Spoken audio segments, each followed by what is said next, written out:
Hi, welcome back to the channel. Okay, we're going to do something a little bit different tonight. It is a news related video, but it's not a news video because I'm going to be giving you some opinions, which I don't normally do in the news videos.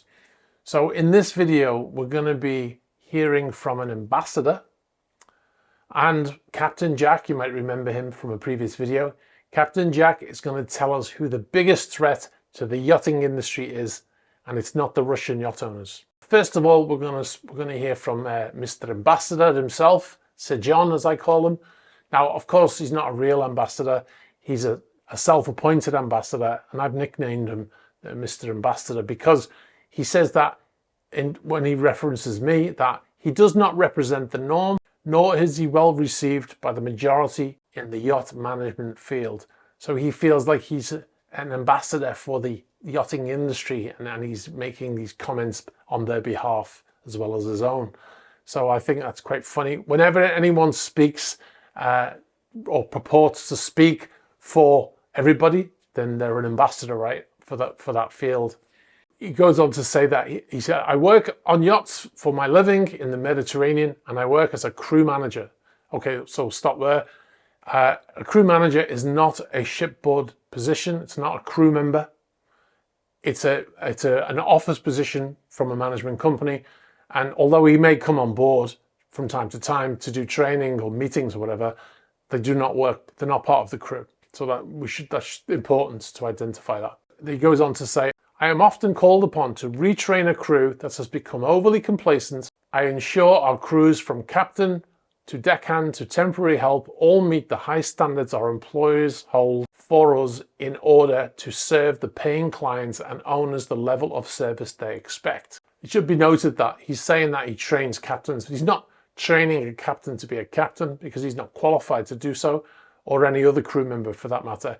What he's probably talking about is training in terms of etiquette, what's expected from the crew in terms of privacy and stuff like that. He's not trained, as far as I can tell from what he wrote, he's not trained to be training anybody on board in the capacity of the job that they carry out. But he's going to talk about me as a crew member, you see. That's why it's important to bring that up.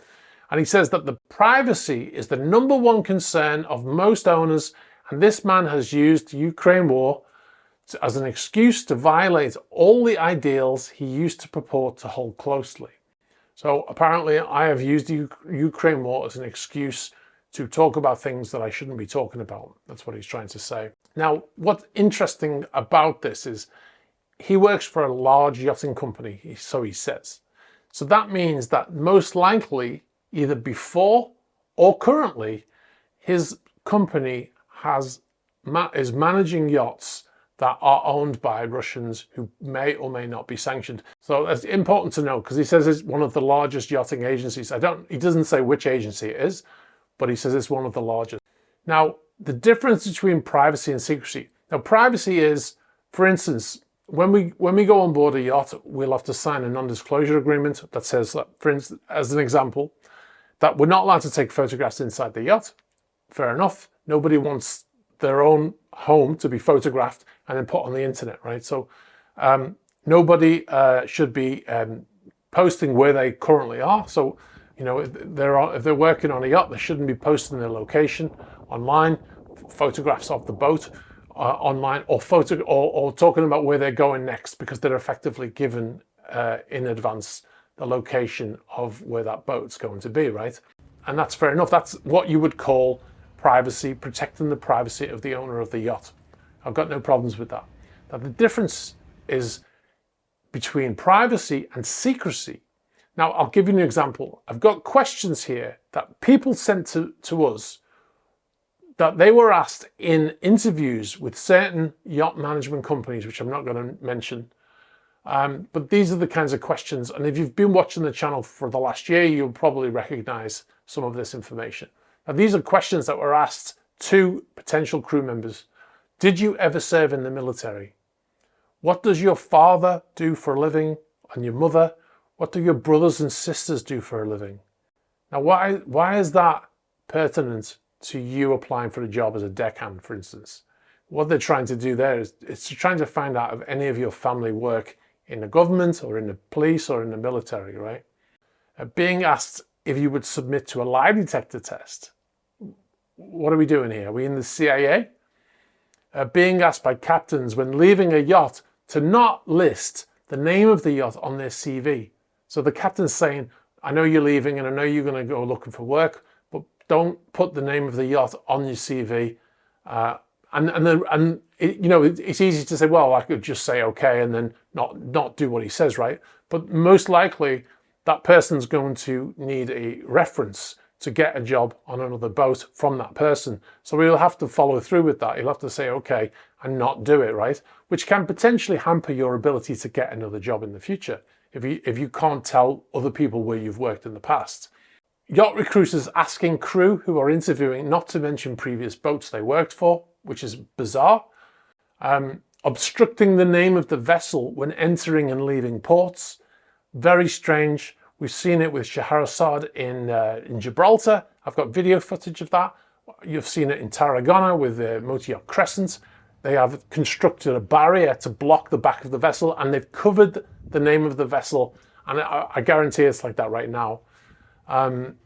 Even worse, this is another thing, switching off the AIS whilst they're at sea, which is against the international maritime law. And it is a danger to other seafarers, right? And removing the name of the yacht on AIS to try and hinder identification of that vessel. And lastly, but certainly not least, concealing the yacht's owner, even from the governments in the countries where the yacht is located. Now, that's not privacy. Now, you've got to ask yourself, why are they doing that? That's a deliberate attempt to hide the ownership of the vessel. That goes beyond privacy and it goes to something potentially nefarious. There is a difference between privacy and secrecy. And what this chap is saying is that I've used the Ukraine war as an excuse to violate the norms. So there's a war in Europe, but this guy's only interest is that I have violated some norms and traditions. The information that we're putting on the channel is newsworthy and it's about movements of yachts and about who and who has not been sanctioned. That is not to do with the norms of the superyacht industry. And we'll move on to Captain Jack. You might remember Captain Jack. We mentioned him in previous video. He was asking me he was saying that I was not reporting the numbers of crew that have, through no fault of their own, lost their jobs as a direct result of the sanctions placed against the owners of the vessels, right? And I showed that was not the case. We mentioned it multiple times. We've also shown it in a feature video that we did, the ghost boat video. We put at the end of that video information on screen about how many people had lost their jobs at that time. So we showed that was not the case. Now, in the email that he wrote that to me, he also wrote this information. And the reason why I'm only just bringing it up now is because we had to look into it and it's taken us some time to get the information. But he says, why was there no report of the UKHO, that's the United Kingdom Hydrographics Office, who remotely turned off the navigation charts of 2 fully crewed yachts, once while transiting across the Atlantic Ocean and the other, unbelievably, cruising up through the reefs of the Maldives? These actions by the UKHO directly endangered the lives of the British crew on board, as well as posing a real risk to the sensitive ecosystem of the areas they were transiting through. Now, quickly, I will just explain what he's talking about there. All of modern vessels now, they use digital charts, right? Like you see in the old movies where they have a map and they have an eyepiece and they're looking through at the map to see where they're going. That's long gone. We have digital charts now. They're called vector chart, Admiralty Vector Chart System, AVCS. And we download the charts directly from the Admiralty. And so when we're going on a trip, we download the area where we're going to go. It's the latest chart with all the updates on it. Now we've already got that chart on our computer. We'll get as updates come in, we can download them and update our charts. That's how it works, right? A vector chart just means that as you zoom in, you get more and more data. Just like on your sat nav, that's a vector chart. So that's what he's talking about. And he's saying that the UKHO switched off the systems on board 2 yachts that were sanctioned that had British crew on, putting them in danger, right? Now, I asked Captain Jack, and now, first of all, his name's not Jack, and I don't know if he's a captain, right? So I just nicknamed him. That's a nickname. So I asked Captain Jack to send me any evidence that he had that this had happened, and also to tell me the name of the boats so I could look into it, right? So he came back with the names of the two boats, which I'm not going to mention because it's not important. And he didn't give me any evidence, but he gave me the names of the boats. So then we contacted the UKHO, the Hydrographic Office, and we asked them about this claim. And they sent back, after a week or so, they sent back a statement, which I'm going to read.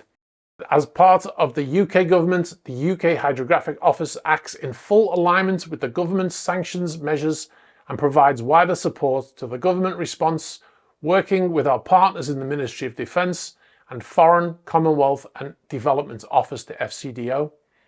He says this includes the suspension of the sale, supply and update of Admiralty products and services to vessels linked to sanctioned individuals and entities. We do not comment on specific vessels, but this is important. He says the UKHO ensures that any measures taken are done so with safety of life at sea, SOLAS, as the primary consideration. Very important. Safety of life at sea, these are the rules that govern all mariners. And this is something that came in after the Titanic disaster way back when. Now, it should be noted, very importantly, that no government organisation has the ability to switch off the ECDIS, the electronic chart display and information system, the navigational charts on the vessels. Nobody has the ability to remote in and switch off those systems, right? So what they're talking about is the UKHO suspended the ability for those vessels to download any new geographical maps or updates from that point forward, right? So they weren't able to download any new maps or updates for any existing maps. Now, what Captain Jack referred to is, he said one vessel was crossing the Atlantic and one vessel was navigating the Maldives at the time, right? Now, going back to the SOLAS, the Safety of Life at Sea, Regulation 34.1, Chapter 5, it says that prior to proceeding to sea, the master, captain, the master shall ensure that the intended voyage has been planned using the appropriate nautical charts and nautical publications for the area concerned. Okay, in other words, before going to sea, you're going to download all your maps from the UKHO with the updates and everything, and then you're going to plan your trip before you leave, right? So that's the rule. Now, both of these vessels were already underway, right? So it goes on to say that the International Maritime Organization, the voyage planning should include the gathering of all information relevant to the contemplated voyage or passage. So, in other words, the captain needs to, I mean, it won't be the captain that does it, but in planning the trip, they have to make sure they have all the relevant information loaded into their computer before they leave. Now, as these two vessels were already underway, there was no danger. These two vessels still had working systems. They can still upload updates from CDs if they had CDs on board, or a USB drive, but they wouldn't have been able to download any new stuff from the moment that the UKHO blocked their ability to do so. That does not mean that they had any danger, because unless they hadn't done their job properly and hadn't downloaded the appropriate maps or charts. It should be noted that one of the yachts that he mentioned switched off its AIS in the Maldives and then sailed thousands of miles with the AIS switched off. Speaking of danger, so in Chapter 11 of the Admiralty Handbook, 11.42 states the principal functions of AIS. So it says it has 4 principal functions: collision avoidance, ship reporting, aid to navigation, and search and rescue. So collision avoidance, by switching off the AIS, a vessel is creating a situation where an accident could happen where another vessel cannot see them. Now, we have a great example of that. Utopia 4, the yacht that crashed into a tanker in the Bahamas. The tanker was not broadcasting her AIS. The AIS on board had been broken for almost a year, and this yacht crashed into it. Now, we're not saying that the AIS is the only way to detect another vessel, but it would have been, it's a very easy way to see another vessel. Obviously, the officer of the watch should be using the radar as well, but that is one of the four principal functions of AIS is for collision avoidance and search and rescue. Now, imagine that your yacht gets into trouble, you're not broadcasting your AIS, so search and rescue can struggle potentially to find your location. Now, there are other systems in place, but that's why you have redundancy if one fails. But in switching off the AIS, they created a danger for themselves and for other mariners. So Captain Jack's talking about the danger of the UKHO switching off the updates for their charts, but neglects to talk about the danger by switching off the AIS on board that vessel created for them and other mariners. Now, the last thing he said was that, sadly, our industry's biggest enemy is not the so-called Russian warlords orchestrating terror from the back of their superyachts. It's actually people like you, me, Superyacht Times, and Superyacht News, all peddling the same completely unresearched rhetoric from the mainstream media, apparently just to make a quick buck. Now, this leads me on to one thing, is that he's in what we call, or what I call, the bubble, right? He works on his yacht, and let's just say he is the captain of a yacht. He's working on his yacht. He's got his little empire there. All he's concerned about is being able to please his owner, being able to get his yacht in the proper condition, prepped for trips, all that kind of stuff. And anybody who gets in the way of that job that he has, they are the problem. So he's in this bubble where everybody who works on yachts, me included, we'll go into this bubble where we only have that immediate thing in front of us, and things will happen and people will contact us from shore and say, did you know that this happened or that happened? And people are like, what? I don't know anything about it, because we're in our bubble, right?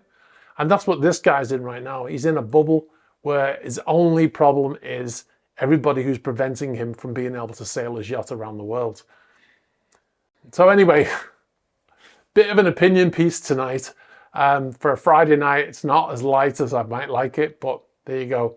I'll leave it there. I've gone on quite a bit. Let me know what you think about this video. Let me know what you think about the information that's in it.